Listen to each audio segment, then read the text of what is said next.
Imagine wrestling in the indies for a couple years, and then at the age of 22 years old, you get a call from the WWE claiming they want you in their program. Not only are you going to be in the WWE, but you're going to have on screen appearances with Vince McMahon himself as his protege.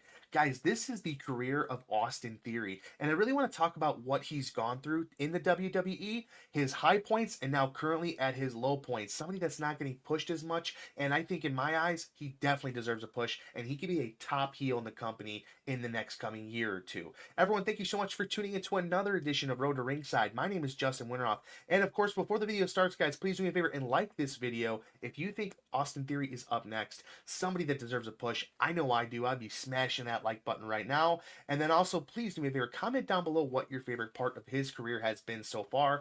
And for me, it's going to be that Money in the Bank win back in 2022. We'll touch on that a little bit later. Moving on to his early career, guys. At the age of 12, he started lifting weights. His mom was a gym nut, and he decided to start going to the gym with her every day. And again, just lifting weights, working on his physique, also entering some bodybuilding competitions a little bit later when he was in high school. And then ultimately in 2016, he gets the chance to wrestle in the Indies with Evolve. And this is where he really got his claim to fame, and people were starting to talk about him for sure. And of course, WWE got wind of him, and in 2019, at the age of 22, he gets his first WWE contract with the developmental program NXT. And moving on to his actual NXT career, his first match he had was versus Roderick Strong, and eventually he got elevated to the main roster. It didn't work out so well. It looks like because there was like Andrade got injured, and then he got brought up for that, which my next slide will talk about. But he ended up going back with Johnny Gargano and The Way, and this is where he actually gained his cocky persona. And I really think that this is something that strengthened his ability to become a great wrestler because he finally got to find out who he actually was and who he should have been this whole time, which is a cocky, arrogant guy.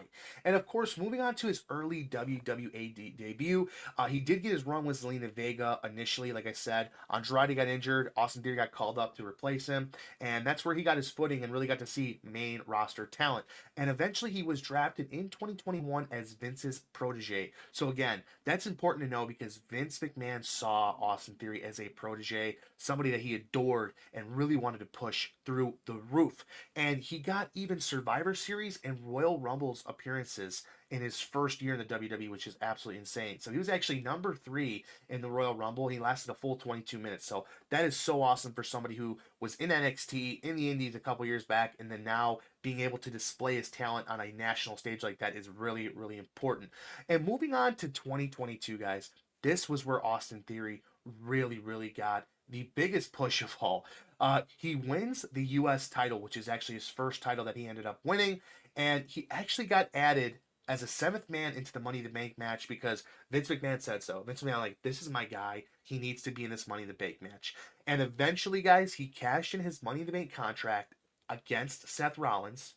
I'm not really sure why that was discussed. I thought he maybe would get a title out of this, like a real good title, not the U.S. title that he had already won, but ultimately he didn't even end up winning that match. Bobby Lashley interfered, which is odd because him and Bobby Lashley had some prior beef, but like way before this even occurred. So that's odd to me. I'll never know why that happened. There might have been some rearrangements made because they didn't like the direction Theory was going. Maybe it was just way too quick, so they put a halt in that, and then he ended up losing the cash in over nothing, So odd stuff there. I really wish I could be a fly on the wall in the back room kind of discussing why that happened, but ultimately I guess we'll never know.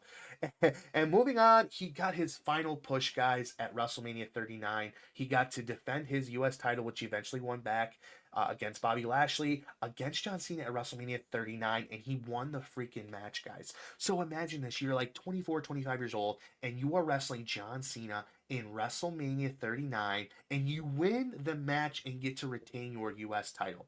Unbelievable. Unbelievable. So we kind of like sit here and say, what did Austin Theory have that was so important for him to get this push by Vince McMahon? Well, really, guys, it just comes down to athleticism. He had amazing matches, and he just had phenomenal mic skills for how inexperienced he was in the WWE. So we can't sit here and deny that this is somebody that didn't deserve this kind of push. And ultimately, guys, you have to take risks with your talent.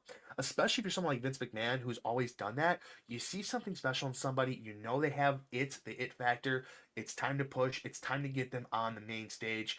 And ultimately, Vince eventually gets kicked out of WWE for reasons that we're all aware of. And this is really where it goes downhill for Austin Theory, okay? So let's talk about his current day WWE run. He is a lower mid card talent, and he's currently paired with Grayson Waller in a tag team that has been dysfunctional for the last couple years. And it sucks because I think that Austin Theory as a solo talent is somebody that's incredible. I mean, he's been stunned by Stone Cold. He's been rock bottomed by The Rock. There you go. It's a tough one to say. Say that 10 times in a row. He is somebody that has really been paired up with the best talent that the WWE has to offer, and he's now getting treated like a lower mid card guy. He's getting extremely minimal TV time, and I think that he is somebody that deserves to be in the main spotlight, somebody that deserves to be in that top heel conversation with Dom. You know, it's just a shame what they're doing to him nowadays. And guys, he is a great performer, and he's a specimen, dude. I mean, look at this dude's jacked, guys. This guy's jacked. There's no denying that. So really, the question here is, what is next for Austin Theory? And really, my overall thoughts on that is that we need to get him on par with Dom type heat. We need to make Austin Theory the worst, not worst, but the meanest heel, like the most conniving heel that we possibly can, in order to get him over again. And guys, here's the thing. He was over at one point in time. He had all the spotlight. He had everything in the palm of his hands. And it just goes to show how quickly it can just disintegrate in front of you, especially in this business where new talent is coming up every single day. And it really just comes down to the fans and what they want. So I didn't watch WWE back when Austin Theory had his run and had his reign. So let me know, guys, like, how important was this run for Austin Theory? And were the fans yourselves really pumped about it? Like, this is something I would definitely need to know because I'm not sure of it. And here is what I ultimately want to happen. I want to be a top heel in the company again, guys.